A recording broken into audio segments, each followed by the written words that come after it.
కీర్తనల గ్రంథంలో నుంచి 80వ కీర్తన.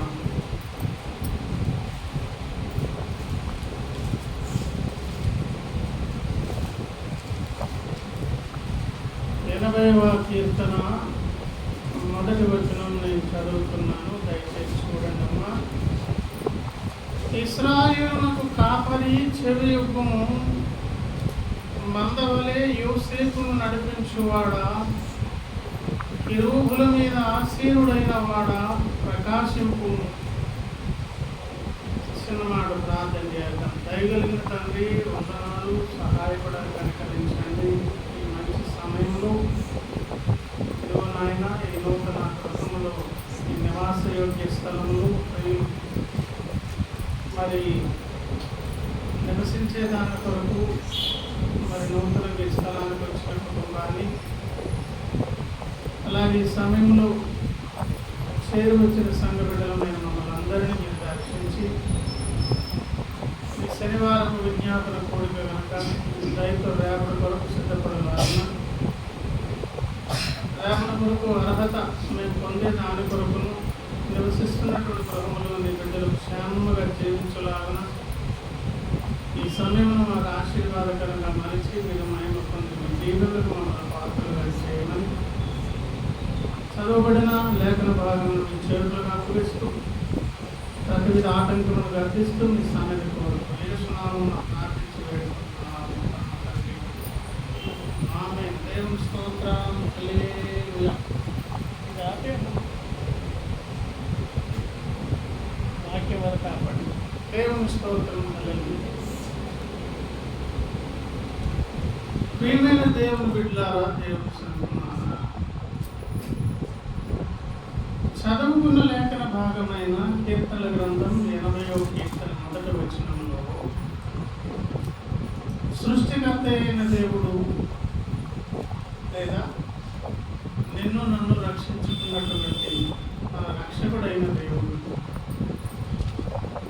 నిన్ను నన్ను పోషించి కాపాడి సంరక్షించి పాపముల నుంచి విడిపించి ప్రలోకమనే నిత్య స్వాస్థ్యములోనికి దగ్గరుండి చేయి పట్టుకొని ఎత్తుకొని తీసుకువెళ్తున్నటువంటి దేవుడు ఇక్కడ మనకు ఒక ప్రత్యేకమైనటువంటి పాత్రలో కనిపిస్తున్న ఇశ్రాయేలునకు కాపరి. ఎవరికి కాపరి? ఇశ్రాయేలునకు కాపరి. కాపరి కనుకనే తన బాధ్యతను ఆయన నిర్వర్తిస్తారు. తన బిడ్డలను గనక ఇశ్రాయేలు అనే సార్థక నామధేయులు గనక మనము పని చేయాలి.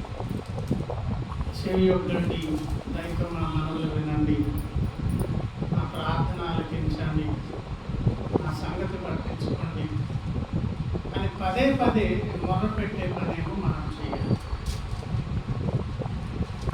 దేవుడు ఇక్కడ కాపరిగా కనిపిస్తున్నాడు, భక్తుడేమో మొరపెట్టేటటువంటి ప్లేస్. ఈ కాపరి అయినటువంటి దేవుడు మనలను లేదా భక్త సమాజాన్ని ఏమని పిలుస్తున్నారు? ఇశ్రాయేలు అని పిలుస్తున్నారు. ఏమని పిలుస్తున్నారు? ఇశ్రాయేలు.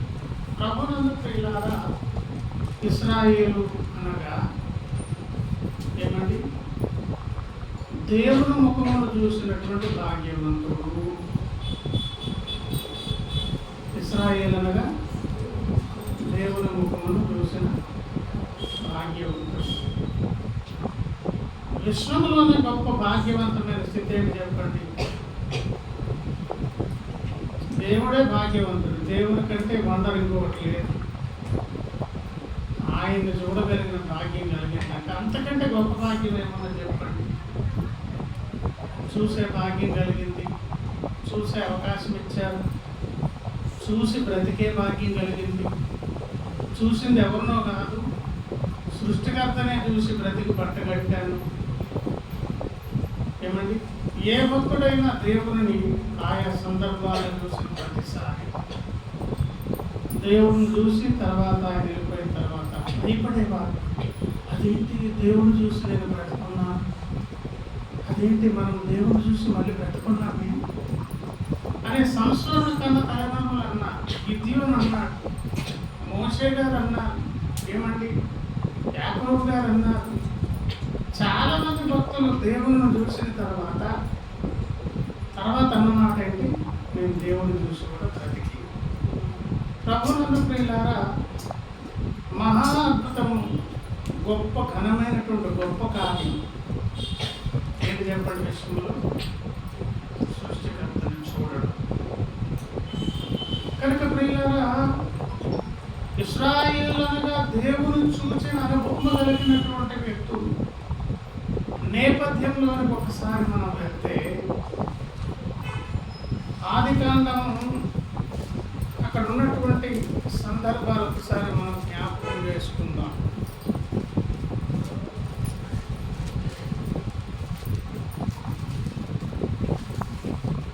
ఆదికాండము 25వ అధ్యాయము. నేను చదివే దగ్గర కొన్ని రెండు అక్కడక్కడ మాటలు తీసుకుని మాట్లాడతాను. 19. అబ్రహాము కుమారుడు ఇస్సాకు వంశావళి ఇది. అబ్రహాము ఇస్సాకు పద్దనరామలో నివసించి సిరియావాడైన బెతులేలు కుమార్తెను సిరియావాడైన లాబాను సహోదరియునైన రెబెకాను పెళ్లి చేసుకున్నప్పుడు 40 సంవత్సరముల వాడు. ఇస్సాకు భార్య గొడ్రాలు గనుక అతడు ఆమె విషయమై యెహోవాను వేడుకొనెను. యెహోవా అతని ప్రార్థన వినిన గనుక అతని భార్య అయిన రెబెకా ఏమాయెను, గర్భవతి. కాపురం చేస్తున్నారు, చాలా కాలమైంది. ఏమండి, ఆవిడ గొడ్రాలుగానే ఉన్నది. భర్త గారు చూశారు. మరి తను చెప్పుకుంది, నాకు పిల్లలు కలగట్లేదు, చుట్టుప్రక్కల నాకు నింద అవమానం అని అన్నప్పుడు సమస్యను తీసుకెళ్ళి దేవుని ముందు పెట్టారు. దేవుడు ఇస్సాకు ప్రార్థన విన్నారు, గర్భఫలాన్ని ఇచ్చారు. అయితే అక్కడ ఆమె గర్భములో ఎంతమంది అంటండి, రెబెకా గర్భవతి ఆయన, ఆమె గర్భంలో శిశువులు ఒకరితో ఒకడు, అంటే 2 పిల్లలు ఉన్నారు, కవలలు ఉన్నారు. ఆ ఉండినప్పుడు వాళ్ళు లోపల ఒకరితో ఒకడు పెనుగులాడుతున్నారు కనుక ఆమె అన్నది, ఇలాగైతే నేను బ్రతుకుట ఎందుకని భర్తలు చెప్పలేదు. ఈసారి దేవుడు కలిసి చెప్పాడు, పిల్లలు కావాలని అడిగింది నిజమే, మీరు గర్భఫలం ఇచ్చారు, కానీ వీళ్ళు ఇప్పుడు పెనుగులాడుతున్నారు లోపల, ఆ నొప్పి నేను భరించలేకపోతున్నాను అంటే దేవుడు చెప్పారు, 2 జనపదములు నీ గర్భములో కలవు, 2 జనములు నీ గర్భములో కలవు, 2 జనపదములు నీ కడుపులో వచ్చు. ఒక జనపదము కంటే ఒక జనపదము బలిష్టమై ఉండును, పెద్దవాడు చిన్నవాడి. ప్రభునందు ప్రియులారా, చెప్పిన విధంగానే 2 పిల్లలు కన్నది. పెద్దవాడు చిన్నవానికి దాసుడవుతాడు. ఒక జనపదము కంటే ఇంకొక జనపదము బలిష్టమై ఉంటుంది. ఈ సంగతి ఎవరికి తెలుసు అంటే రెబెకాకు తెలుసు. భర్తతో షేర్ చేసుకుందా లేదా అనేది మనకు తెలియదు. ఆ తర్వాత నుంచి ప్రత్యేక శ్రద్ధ అంతా చిన్నవాడి మీద పెట్టింది.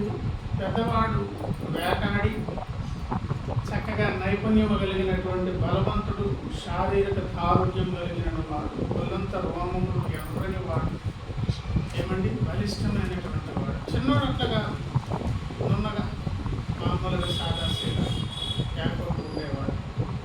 ఇంటి దగ్గర కనపెట్టుకొని నాన్న దగ్గర అమ్మ చుట్టూ తిరుగుతూ ఉండేటువంటి వాడు. కానీ ఏదైతే పిల్లల గురించి చెప్పబడిందో ఆ సంగతి ఎవరి మైండ్లో ఉన్నది? రెబెకమ్మ తల్లిగారి మైండ్లో ఉన్నది. తర్వాత ఇస్సాకు గారు అవసాన దశ వచ్చింది. చనిపోయే ముందు ఈ లోకంలో అయితే వీలునామా ఎవరి పేరు రాశారు, పెద్దోడికి ఎంత ఇచ్చారు, చిన్నోడికి ఎంత ఇచ్చారు, ఎవరికి ఎన్ని ఎకరాలు ఇచ్చారు లెక్కలు వేసుకుంటారు కదా. కానీ భక్తి కలిగినటువంటి కుటుంబాలకు ఇవ్వాల్సిన ఆశీర్వాదం ఏంటో తెలుసా?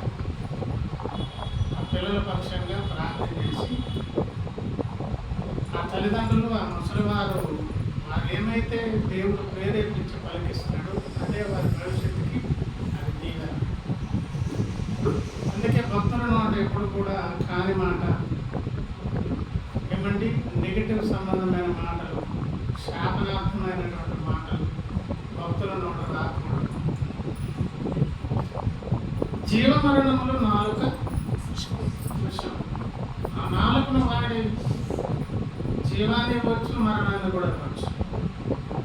కనుక సాధ్యమైనంత మనకు ఏమన్నారు, మీరు ఆశీర్వాదం మనకు వారసులు అబుటకు పిలువబడతారు కనుక ఎదుటి వారిని మీరు పనిచేయండి. ఏం చేయాలి? ఏంటమ్మా? ఆశీర్వాదములకు వారసులు అయితే కనుక మీరు దీవించండి అన్నారు. ఏం చేయండి? దీవెన వచనమే పలకండి. కనుక ప్రియులారా, తల్లిదండ్రులు ముసలి వారు చనిపోతున్నారు, ఏం దాచిపెట్టారు అనే వైఖరి లోకంలో ఉంటుంది. కానీ వారు వెళ్తూ ఏ దీవెనలు మాకు ఇచ్చి వెళ్తున్నారు. అవి బ్రతుకాలు ఉంటాయి, తరతరాలకు ఉండిపోతాయి. కనుక అవసాన దశలో ఉన్నప్పుడు ఇద్దరు కుమారుల్ని దీవించేదాని కొరకు పెద్దవాడు వేటాడి తండ్రికి అన్ని రకాలుగా పనికొస్తున్నాడు కనుక ఇస్సాకు గారు ఎక్కువ శ్రద్ధ తన మీద పెట్టారు, ఏశావు మీద. కానీ తల్లిగారికి తెలుసు దేవుడు ఇచ్చినటువంటి వాగ్దానం. ఆ కారణాన్ని బట్టి మనకు ఆ సంగతి అంత కథ అంతా తెలుసు. పెద్దవాని ప్లేస్లోనికి చిన్నవాడిని పంపించింది. ఆశీర్వాదం అంతా ఎవరి మీదకి వచ్చింది? ఏమంటే యాకోబు మీదకి వచ్చింది. ఇంతకుముందు చాలాసార్లు చెప్పాను, గుడ్డితనం, ముసలితనం అందు కన్నులు సరిగ్గా కనిపించలేనందు చేత పసిగట్టలేక గుర్తించలేక మరి ఇస్సాకు గారు దీవించారు అని అనుకోవడం తప్పు. ఏం చెప్పాం? బాబు నీ చేతులు తడవను, మెడ తడవను, లేకపోతే నీ స్వరంతో కూడా నాకు సంబంధం లేదు, దగ్గరికి రా ఇలాగా. ఎందుకంటే ఏశావు కూడా ఒక ప్రత్యేకమైనటువంటి వస్త్రాలు కొట్టిస్తే అందులో మంచి వస్త్రం తల్లి వేసింది చిన్నోడికి. ఆ లూజు మీద వేసుకొని వచ్చాడు. దగ్గరికి ఇలా తీసుకొని ఆ బట్టల మీద ఇలా ముఖం పెట్టి వాసన చూడగానే ఇస్సాకు ఏం వాసన కనిపించింది? గోవా చేని వాసన. దేవుడు ఆశీర్వదించినటువంటి దేవుని ప్రజల మీదకు మనం పెర్ఫ్యూమ్ కొట్టుకుంటే ఏం స్మెల్ వస్తుందో, దేవుని ప్రజల మీద ఒక స్మెల్, యెహోవా చేని తాలూకు ఒక వాసన. అందుకే చూడండి, రెబెక్కమ్మ గారికి కొన్ని వస్తువులు పంపించారు, వస్త్రాలు పంపించారు. అలాగే అగస్తాకు ఏమంటే రాజప్రసాదములు హేగే అనుమతి మేర ఆ పిల్లకి ధరించాల్సినవి, అలంకరించాల్సినవి అలంకరించారు. ఈ భూమి మీద క్రీస్తు సంఘం ఏ స్మెల్, ఏ వస్త్రాలు, ఏ ఆభరణాలు ధరించుకుంటుందో ఇవి తీరా అక్కడ పైకి వెళ్ళేటప్పుడు ఇది అక్కడ కొత్త స్మెల్ అవ్వదు. అక్కడికి వెళ్ళేటప్పటికి ఏం కాదు, అది కొత్త స్మెల్ అవ్వదు. పరమగీతముల గ్రంథము 1వ అధ్యాయము, పరమగీతముల గ్రంథం 1వ అధ్యాయం నేను చదివేది చూడండి, వినండి. 12 రాజు ఎందుకు కూర్చుండి ఉండగా నా పరిమళ తైలపు సువాసన వ్యాపించెను, నా ప్రియుడు నా రొమ్మున నుండి కోపరసనంత సువాసన గలవాడు. దేవుడు లేకపోతే ప్రియుడైన యేసయ్య కూర్చున్న విందు స్థలానికి షలమ్మతి సంఖ్య కన్యక వెళ్ళిందండి. వెళ్ళేటప్పటికి అక్కడ ఒక పరిమళ వాసన వ్యాపించిందంట. పరిమళ వాసన, ఏ పరిమళ వాసన అయితే వ్యాపించిందో ఆ వాసన ఎవరి దగ్గర ఉన్నది?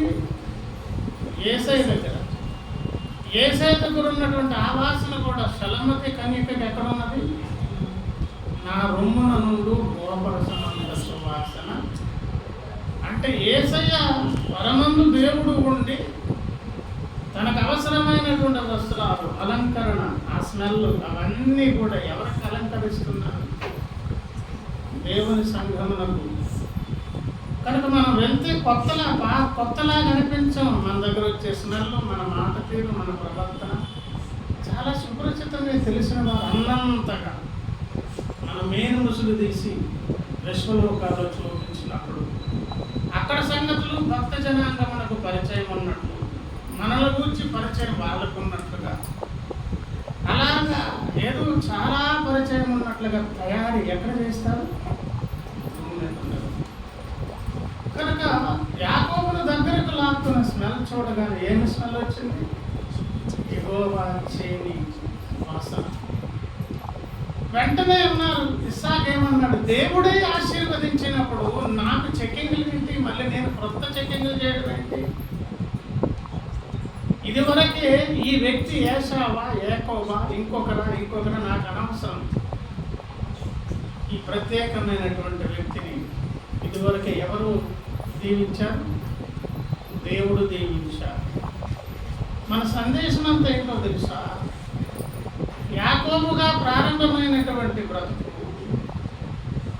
గొడ్రాలిగా ఉండినప్పుడు దేవునికి ప్రార్థన చేస్తేనే పుట్టినటువంటి కుమారుడు. మనము యాకోబులమే. ఇస్సాకు వర్ణనైనదే నీ సంతానం అనబడును, మనమును ఇస్సాకు వలె వాగ్దానం వలన పుట్టినటువంటి వారమని గలతీ పత్రికలో చెప్పి ఈ భూమి మీద ఒక ప్రత్యేక జనాంగం పుడుతుంది. వీళ్ళు తల్లిదండ్రులకు వయసు ఉన్నందుకు, కాపురం చేసినందుకు కన్నవారు కాదు, పుట్టినవారు కాదు.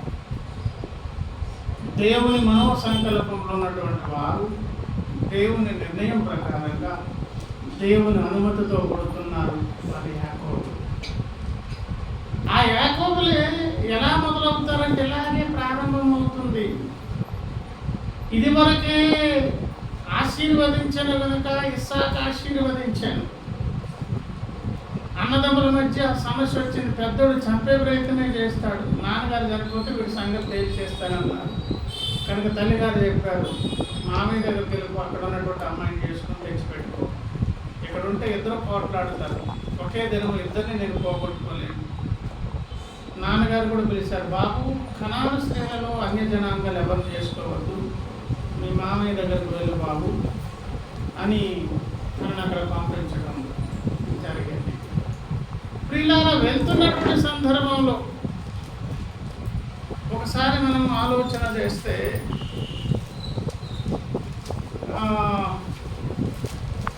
వెళ్తున్న సందర్భం ఒకసారి చూద్దాం. 28వ అధ్యాయం ఆదికాండము 10వ వచనం. మొదటి వచనం ఏమన్నాడు? ఇస్సాకు యాకోబును పిలిపించి, నీవు కనాను కుమార్తెలు ఎవరితోనూ వివాహం చేసుకునకూడదు. నీవు లేచి పద్దనరాములోనున్న నీ తల్లికి తండ్రి అయిన బెతూయేలు ఇంటికి వెళ్ళి అక్కడ నీ తల్లి సహోదరులు లాబాను కుమార్తెలు ఒకదాని వివాహం చేసుకుని అతనికి ఆజ్ఞాపించి పంపించారు. 10వ వచనం. యాకోబు బెయేర్షెబా నుండి బయలుదేరి హారాను వైపు వెళ్ళుచు ఒక చోట చేరి ప్రొద్దుగుంకినందున అక్కడ రాత్రి నిలిచిపోయాడు. ఆ చోటి రాళ్లలో ఒకటి తీసుకొని తనకు తలగడగా చేసుకుని అక్కడ పండుకొనెను. అప్పుడు అతడు ఒక కల, అందులో ఒక నిచ్చెన భూమి మీద నిలువబడి ఉండెను. దాని కొన ఆకాశం అంటెను. దాని మీద దేవుని దూతలు ఎక్కుచూ దిగుచు నుండి మరియు యెహోవా దానికి పైగా నిలిచి, నేను నీ తండ్రి అయిన అబ్రహాము దేవుడు, ఇస్సాకు దేవుడైన యెహోవాను, నీవు పండుకొని ఉన్న ఈ భూమిని నీకు నీ సంతానములకు ఇచ్చేదన. నీ సంతానం భూమి మీద లెక్క తీసుకుని నువ్వు వలే నగును. నీవు పడమటి తట్టును, తూర్పు తట్టును, ఉత్తరపు తట్టును, దక్షిణపు తట్టును వ్యాపించదు. భూమి యొక్క వంశములన్నీ నీ మూలముగా, నీ సంతాన మూలముగా ఆశీర్వదింపబడు. ఇదిగో నేను నీకు తోడయుండు. నీవు వెళ్ళు, ప్రతి స్థలమందు నిన్ను కాపాడుచు ఈ దేశమునకు నిన్ను మరలా రప్పించదు. నేను నీతో చెప్పినది నెరవేర్చే వరకు నిన్ను విడువనని. ఎవరు మాట్లాడుతున్నారు? దేవుడు దర్శనంలో ఎవరితో మాట్లాడుతున్నారు? యాకోబుతో. ఇవి నెరవేరేంత వరకు నిన్ను విడువను. లేచారు, చూశారు, అమ్మ బాబు ఇది దేవుడున్న స్థలం అని. ఆ స్థలానికి ఒక పేరు పెట్టారు. ఏదైతే తలగడగా చేసుకున్నారో ఆ రాతి మీద నూనె పోసి ప్రతిష్ఠించి అభిషేకించి, ఇది దేవుడి మందిరం ఉన్న స్థలం వరకు ఇది బేతేలు అని అన్నారు. ఏమండి, నేను కొంచెం ముందుకు వెళ్ళి మళ్ళీ వస్తాను, ఒకసారి చూడండి. మరలా ప్రభునందు ప్రియులారా 32వ అధ్యాయం మనం గమనిస్తే అదేమి సందర్భం అంటే, మరి మా మామయ్య దగ్గరికి వెళ్ళి 2 భార్యలు చేసుకుని పిల్లలు కానీ ఏమండి అక్కడ కూడా కొన్ని సమస్యలు ఎదుర్కొన్నప్పుడు 31వ అధ్యాయం దగ్గరకు రండి ఒకసారి.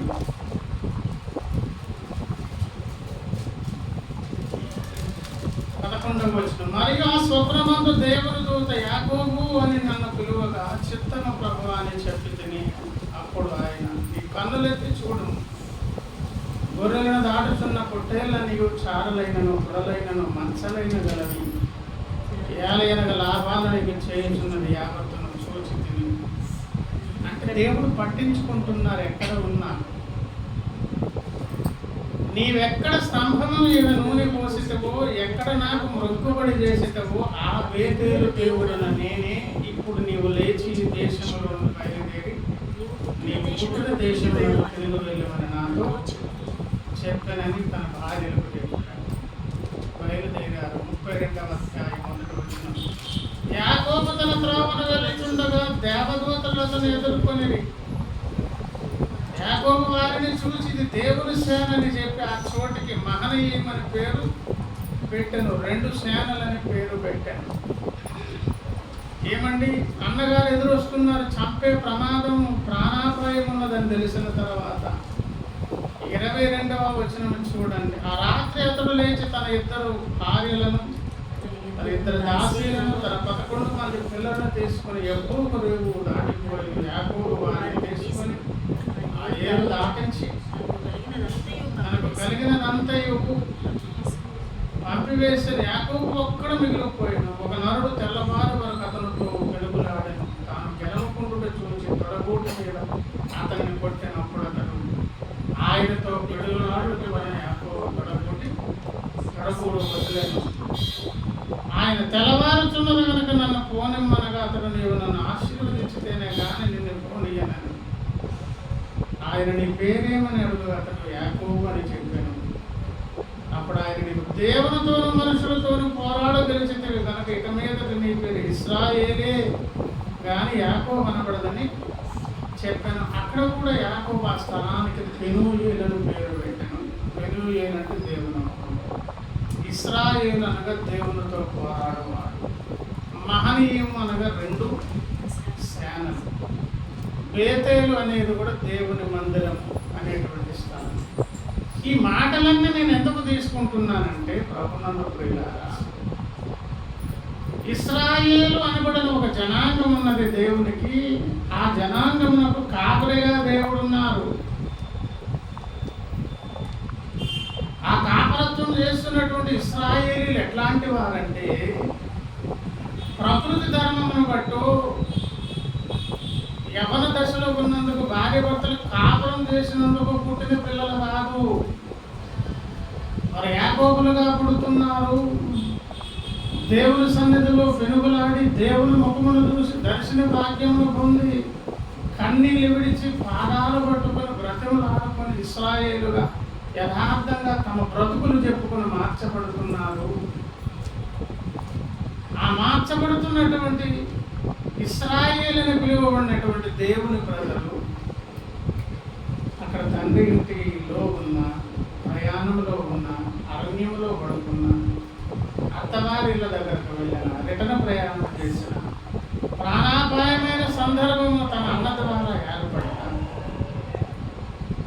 ఒక్కడు మిగిలిపోయాడనే మాట మనం చదువుకున్నాం. భార్య పిల్లలతో వెళ్ళిన సందర్భం ఉన్నది. కాపరగా తన బామర్దులతో తిరిగిన ప్రదేశం ఉన్నది. ఇంటిలో ఉన్న ప్రదేశం, అన్నతో ఉన్న ప్రదేశం, ఈ అనుభవాలన్నీ ఉన్నవి. కానీ ఒక సంగతి మాత్రం మర్చిపోవద్దు. ఎంతమంది ఉన్నా లేకపోయినా, ఒక్కడున్నా ఎవరున్నా లేకపోయినా, ప్రక్కని అంటి పెట్టుకున్న దేవుడు తనతో పాటు వస్తున్నాడు. దేవుడు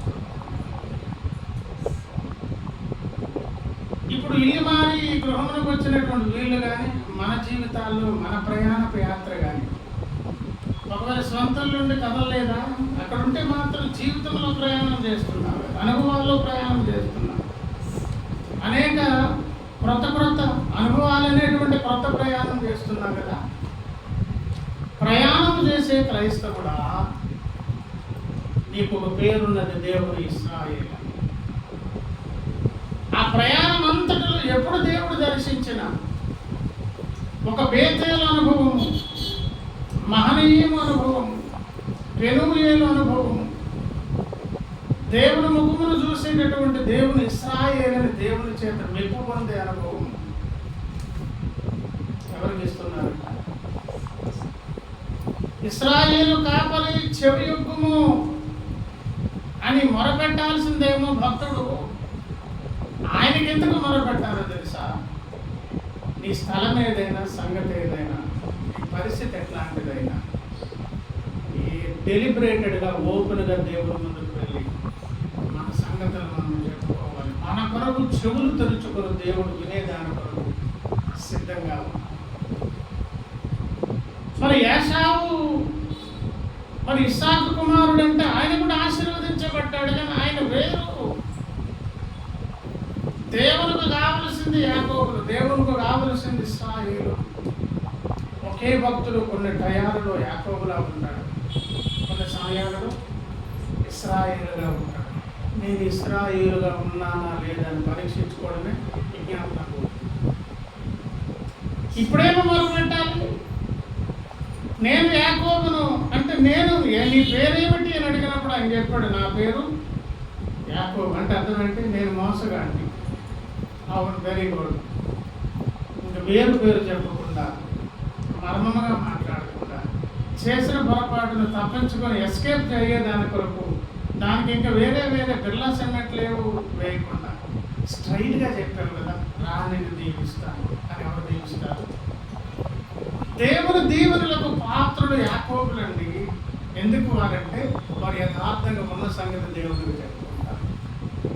దేవుని ఆశీర్వాదాలు ఇస్తానని వాగ్దానం చేసిన దేవుడు విడవకుండా దీవిస్తాడండి. ఎందుకో తెలుసా? వారు వెళ్ళే ప్రతి చోటకు దేవుడు వస్తారు. ఒకనాటికి తప్పకుండా దేవుని ముఖదర్శనమును చేసి వారు యాకోబులు కదా, వారు ఏమైపోతారు? ఇశ్రాయేలుగా మార్చబడతారు.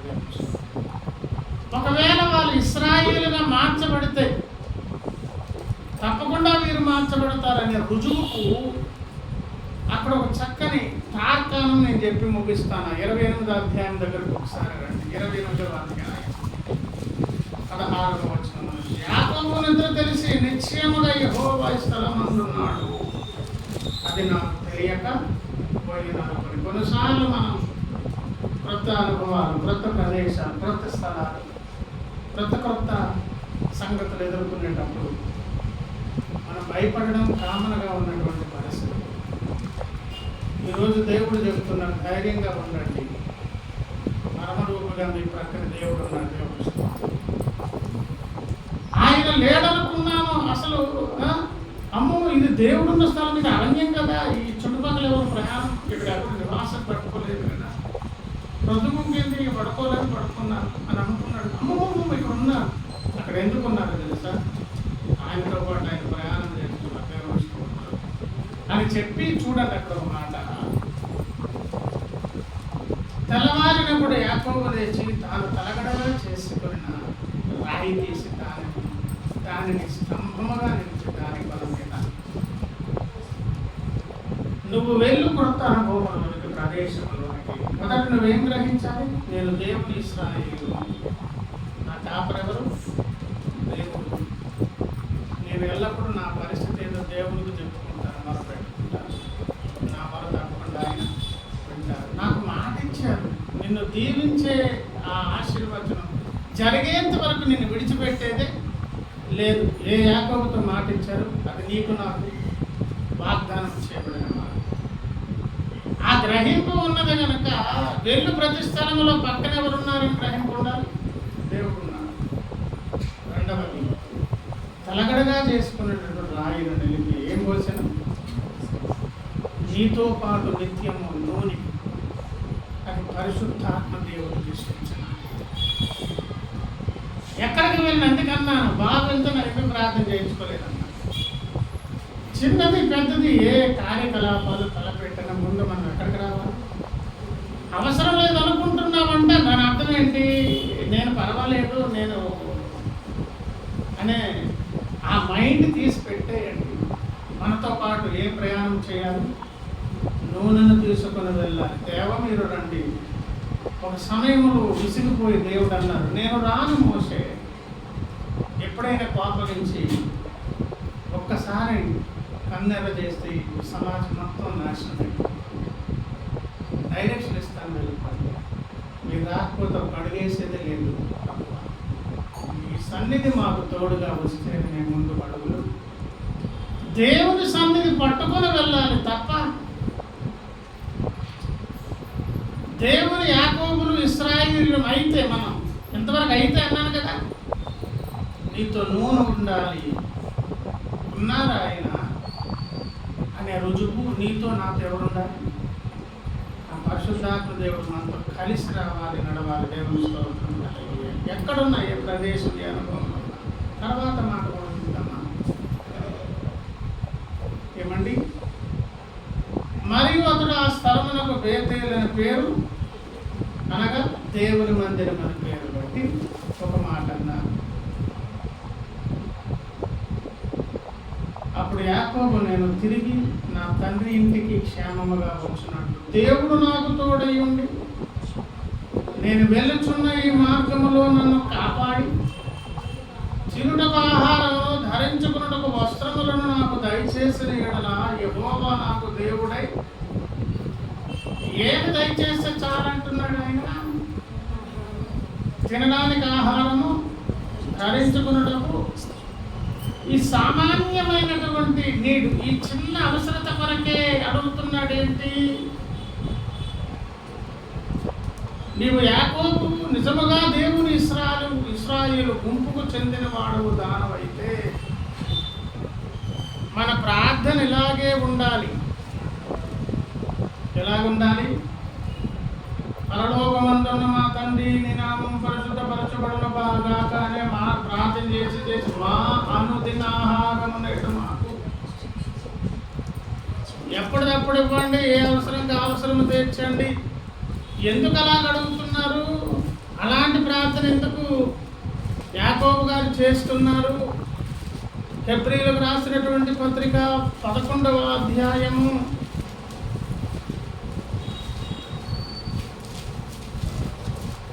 11వ అధ్యాయము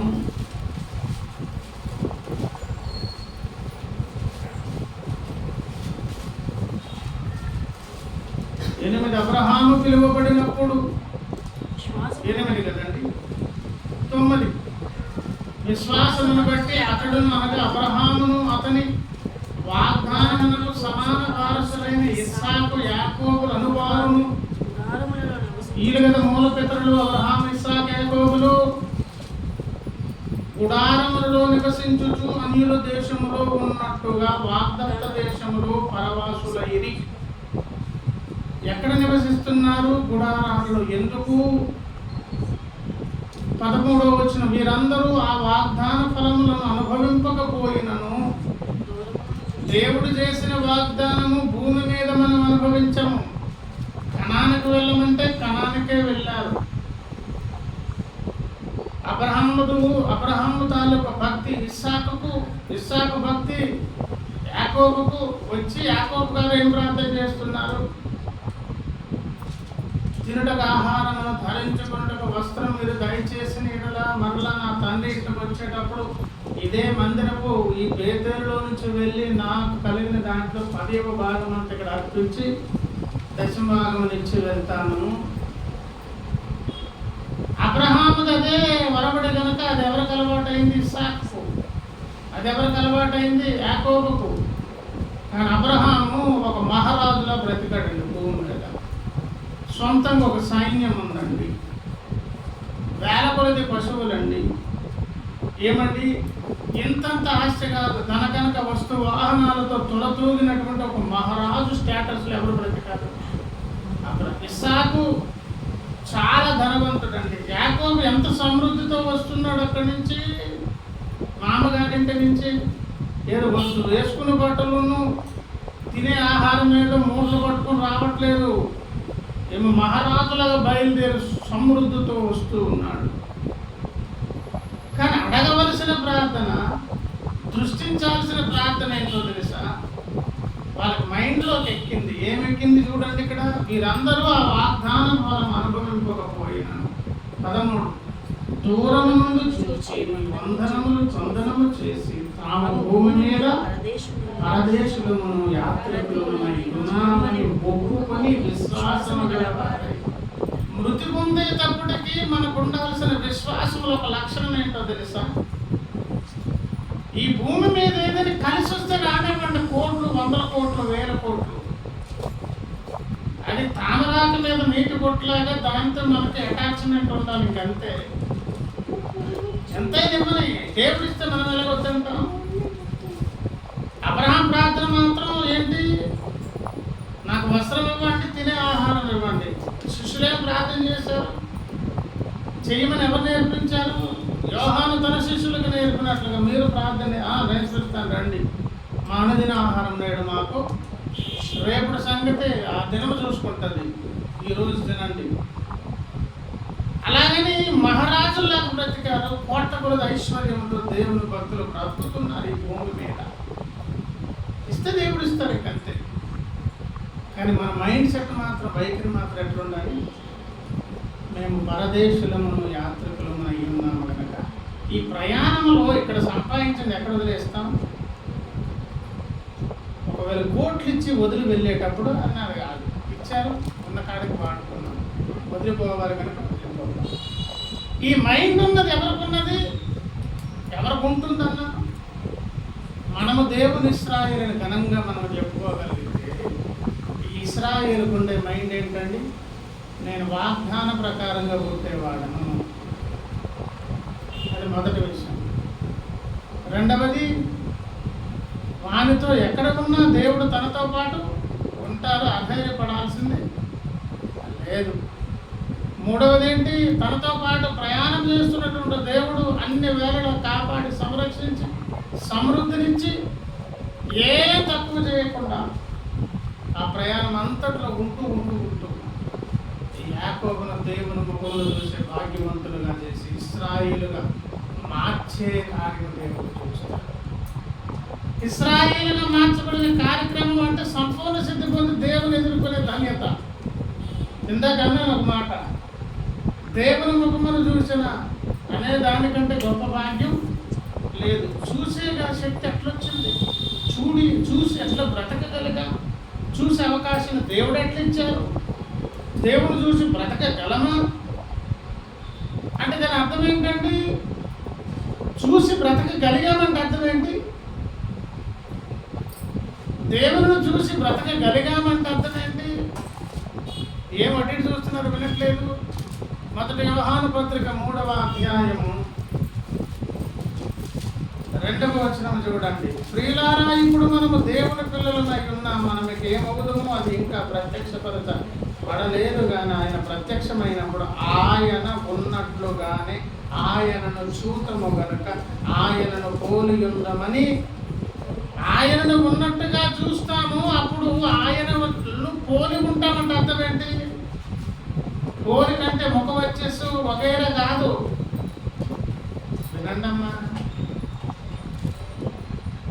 పోలిక ఏంటో తెలుసా? ఆయన చూసి బ్రతికే అర్హత మనకు కలిగిందంటే ఆటోమేటిక్గా మన అంతర్నిర్మాణం, భాగ్య నిర్మాణం, ఇతరత్ర అన్ని కూడా ఎలా మారిపోవాలి? నీళ్లలో నీళ్లు కలిసిపోయినట్టు, పాలలో పాలు కలిసేటట్టు, ఆయిల్లో ఆయిల్ కలిసిపోయినట్టు, దేవునితో కలిసిపోయే అంత మెచ్యూర్ అనుభవంలోనికి దేవుడు ఏం చేస్తారు? నడిపించేస్తారు. ఆ నడిపించినప్పుడే ఈ యాకోబును ఏమని పిలుస్తారు దేవుడు? ఇశ్రాయేలు, నేను నీ కాపరిని. ఆ ఇశ్రాయేలు కాపరి దగ్గరికి ఇశ్రాయేలు మాత్రం ఒకటే పని చేయాలి. దేవా, నా మనవల ఆలకించండి, నిత్యము మన సంగతి ఆయనకి చెబుతాం. ఆ చెప్పుకున్న ఇశ్రాయేలు అనడానికి అర్హత కలిగిన వ్యక్తులు ఏమి లక్షణాలు ఉంటాయి? ఇది పరదేశమని మర్చిపోవద్దు, గుడారాల్లో మన కాపురం అని మర్చిపోవద్దు. కానీ ఏ స్థితిలో, పరిస్థితుల్లో, ఏ స్థలములో ఉన్నా కూడా యాకోబు వెంట ఉన్నటువంటి దేవుడు నీతో నాతో ఉంటాడని కూడా భ్రమలో మళ్ళీ ఉండవద్దు. ఉంటారంటే ఎప్పుడు ఉంటారు? నీకు మైండ్ సెట్ ఉండాలి. ఈ యాకోబుకున్న, ఇశ్రాయేలు అనబడినటువంటి అబ్రహాము, ఇస్సాకులకున్న మైండ్ సెట్ లేకుండా లోకస్తుల కంటే లోకస్తులాగా ప్రవర్తించి లంకెలన్నీ ధనంతోని, ఈ రాగబంధాలతోని, లోకంతోని పెనవేసేసుకొని బ్రతికేసి నేను యాకోబును, నేను ఇశ్రాయేలుని అనుకుంటే నిన్ను నీవు నన్ను నేను మోసం చేసుకోండి. ప్రభునందు ప్రియులారా, ఎప్పుడైతే దేవుడు కోరేటటువంటి తత్వము కలిగినటువంటి లక్షణాలు మనకు ఉంటాయో దాని రుజువు నేను దేవుని ఇశ్రాయేలు. దేవుని నువ్వు దేవుని ఇశ్రాయేలు కనుక నువ్వు ఎక్కడున్న దేవుని ప్రక్కన ఉంటాడు, విడిచిపెట్టే సమస్య లేదు అసలు. కాకపోతే ఆ క్రొత్త ఎక్స్పీరియన్సెస్, అనుభవాలు తప్పవు.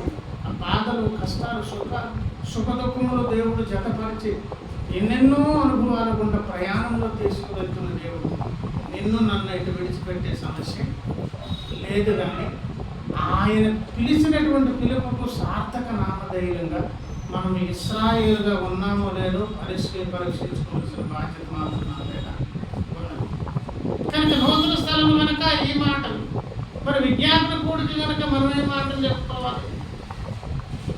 యాకోబు నువ్వు ఇశ్రాయేలు లక్షణాలు కలిగి ఉన్నావా లేదా?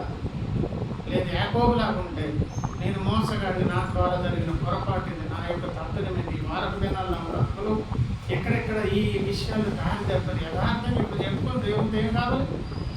సమాధాన పడితే ఇశ్రాయేలు దేవుడు, ఇశ్రాయేలు కాపరి ఏమి వింటారంటే చెవి యొక్క మనం అలవది ఏమండి అక్కడ ఉన్నవి ఆ మాటలు ఒకసారి అది చదివి ముగించేస్తాను. ఒకసారి చూద్దామా?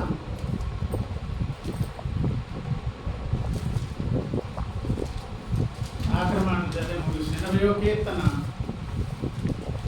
ఇశ్రాయేలునకు కాపరి, చెవియొగ్గుము, మందవలె యోసేపును నడిపించువాడా, కెరూబుల మీద ఆశీనుడు అయిన వాడ, ప్రకాశింపుము. 3 దేవా చెరలో నుండి మమ్మల్ని రప్పించుము, మేము రక్షణ నొందునట్లు నీ ముఖకాంతి ప్రకాశింప. చెరలోనికి వెళ్ళడం అంటే అర్థమేంటి? ఈ వారపు దినాలు ఏ విషయాలు ఎక్కడైనా కరెక్ట్గా లేకపోతే దానికి సంబంధించిన సమస్యకు కారణమైన మనలో ఉన్న లోపాలు చెప్పుకోవాలి. మరలా రక్షణ నొందునట్లుగా దేవుని ముఖకాంతి ముందుకు. ముఖకాంతి దగ్గరికి ఎందుకు వెళ్ళాలి? అక్కడే మన టోటల్ బ్రతుకు